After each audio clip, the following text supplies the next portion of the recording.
So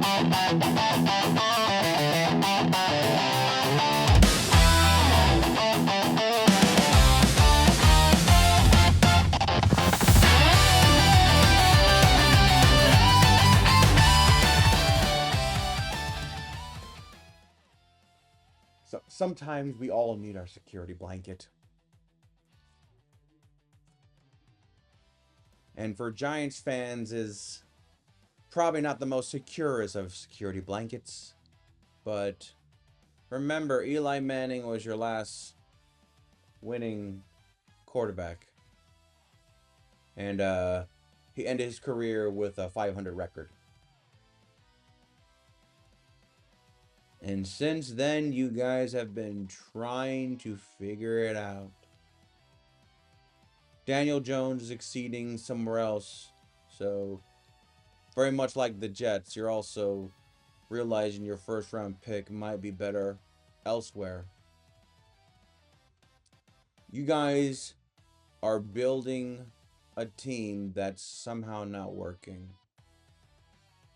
And now you potentially have found young men, rookies, who have made impacts. And some succeeded the year before but got hurt. So now there's a sense, this word called potential. But sometimes I feel like potential is only good on paper. Sorry. Hey everybody, I'm Cortez, and I'm a critic. We're concluding the NFC East 2025 NFL recap, and we're talking about the Big Blue Giants. As I have a soft spot for the Giants in the War of New York, I will root for the Giants versus the Jets. I root for the Yankees over the Mets. I have a soft spot for the Islanders over the Rangers. And when it comes to basketball, well, I'm a Celtics fan, so I cannot disobey my oath to Boston in that regard. I know, but at least I'm not a Sox fan. I'm not a Sox fan, okay? Okay, give me that? Okay. But for the Giants, let's talk about them.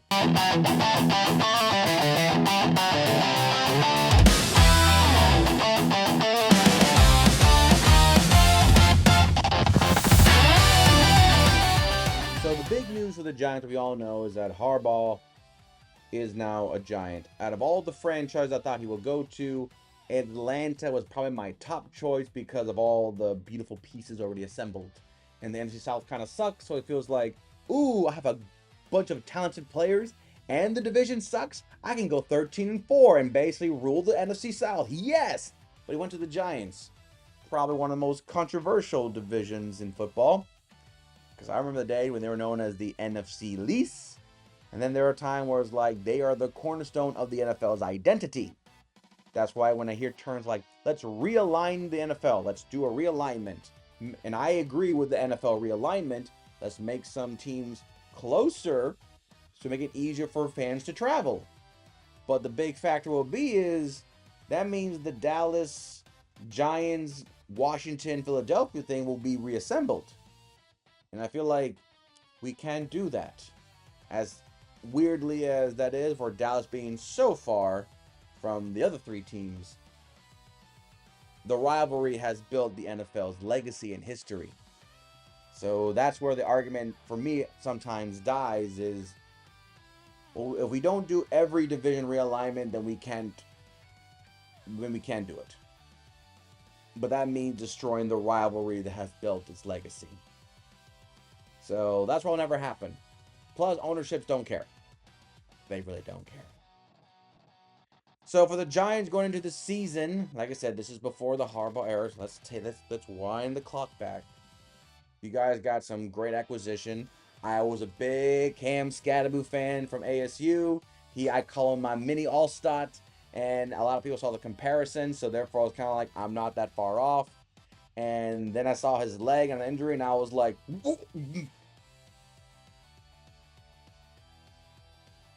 that thing looked like a chicken leg, just dangling.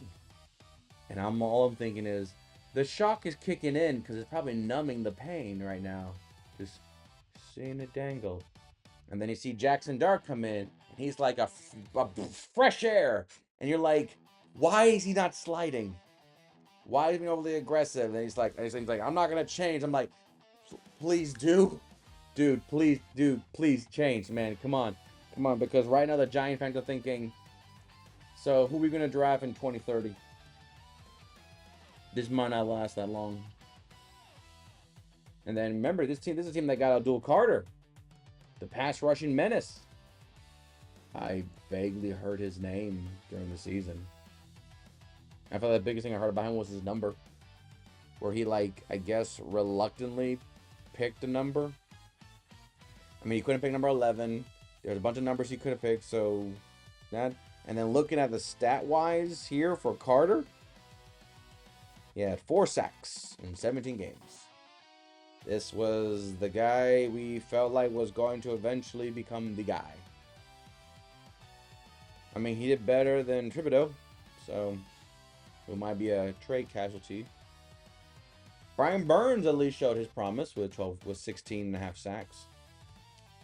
But yeah, Abdul Carter, the sack master you guys wanted, 4 sacks, 17 games. Yeah, that's what you guys wanted. And that's why pass rushers is not 100% guaranteed in this league. Sometimes the best pass rushers you find later, and sometimes with other teams. But for the Giants, I had a 7-10 record. I felt like with everything going on, nothing was going to work for you guys. Even if Jackson started day one, I just feel like I kept hoping the defense will find its identity. I was hoping with these just the 4 players, Thibodeau, Lawrence, and Burns and Carl. I was like, you guys would have had like 60 sacks among you guys. You guys would have dominated. You guys would have harassed everybody. But you didn't. Heck, Lawrence only had half a sack, but he's more of a disruptor in the run anyway, so I'm not going to hinder him on that.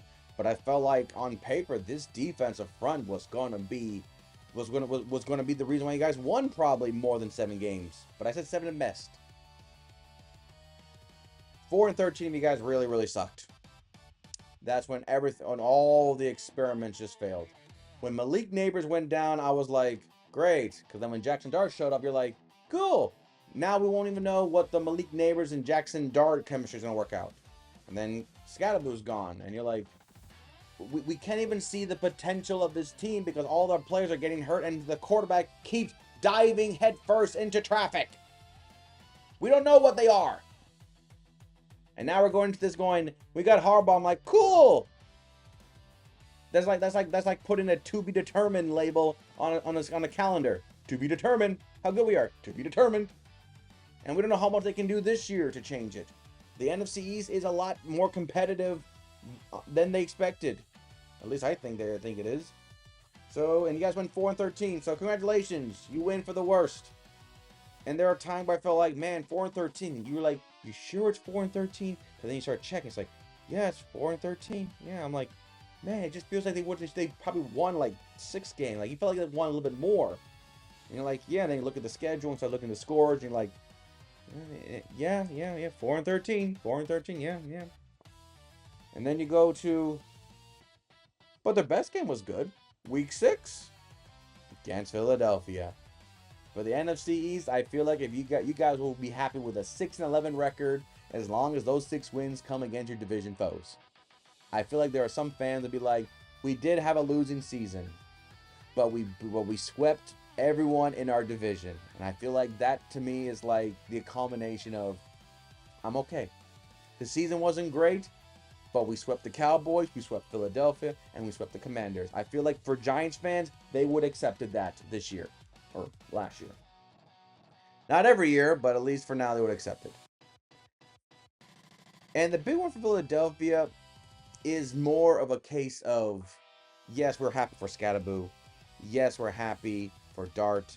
Yes, we're happy for the new young faces of the Giants. And yes, the division foe. I think it was also a primetime game, so everyone was watching, and you guys didn't disappoint.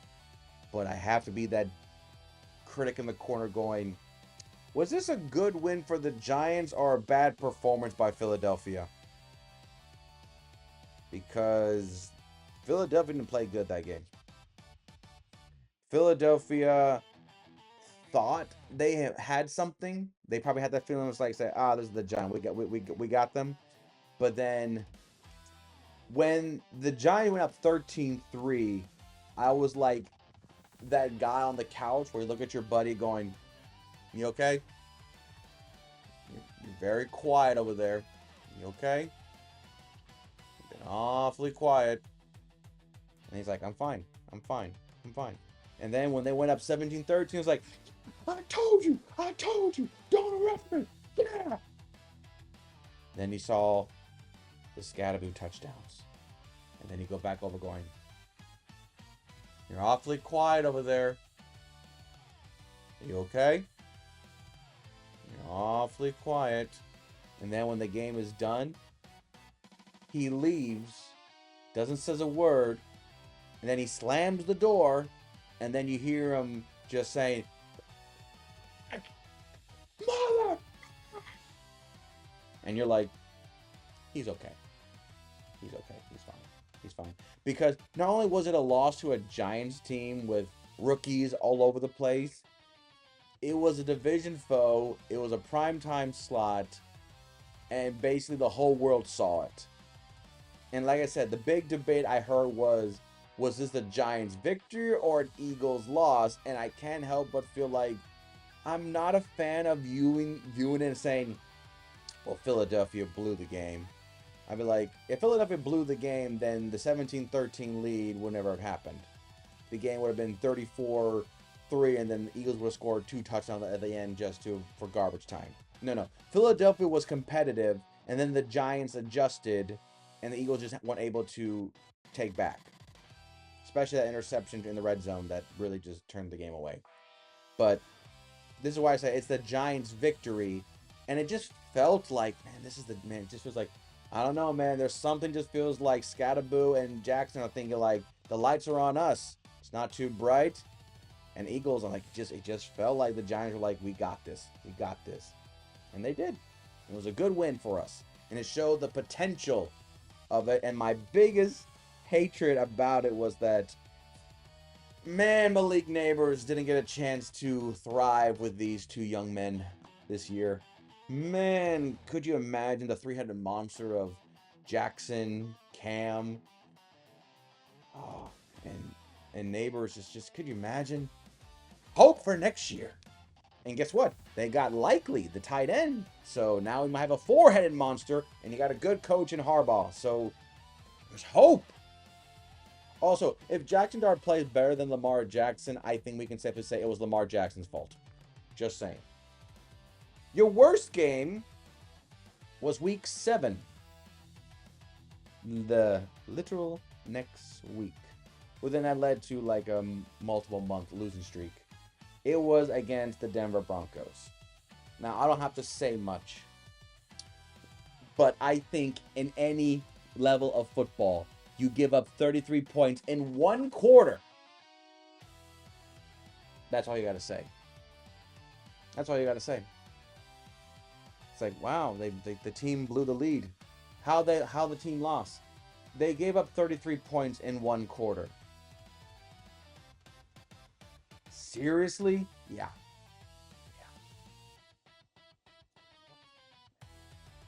And the thing is, that was kind of like the identity of the Giants. They have a double-digit lead late in the 4th, and then they blow it. Now, some of those could have won. I think the Giants probably would have been more 7-10 still, but still be like, at least they're competitive. But the Denver game, 33-32. Ouch, that hurts. And when I heard it happen, I was like, they mean second half 33 points, right? They didn't mean 33 point second half in 1 quarter, right? They didn't mean that. They mean like in 2 quarters, 33 points were scored. No, it was 1 quarter.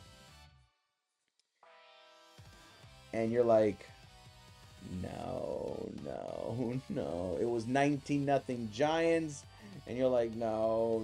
Then it was 26-8 Giants. And you're thinking like, it's fine. We're in the 4th. It's fine. I'm not fine. I am not fine. And then Denver scored, and you're like, oh, they blew it. And then all of a sudden, Jackson Dart comes back. Oh, the Giants are going to pull it. Yes, it was a headache, but they found a way, and we lost to Denver. And I'm sure there are probably some fans that they're going,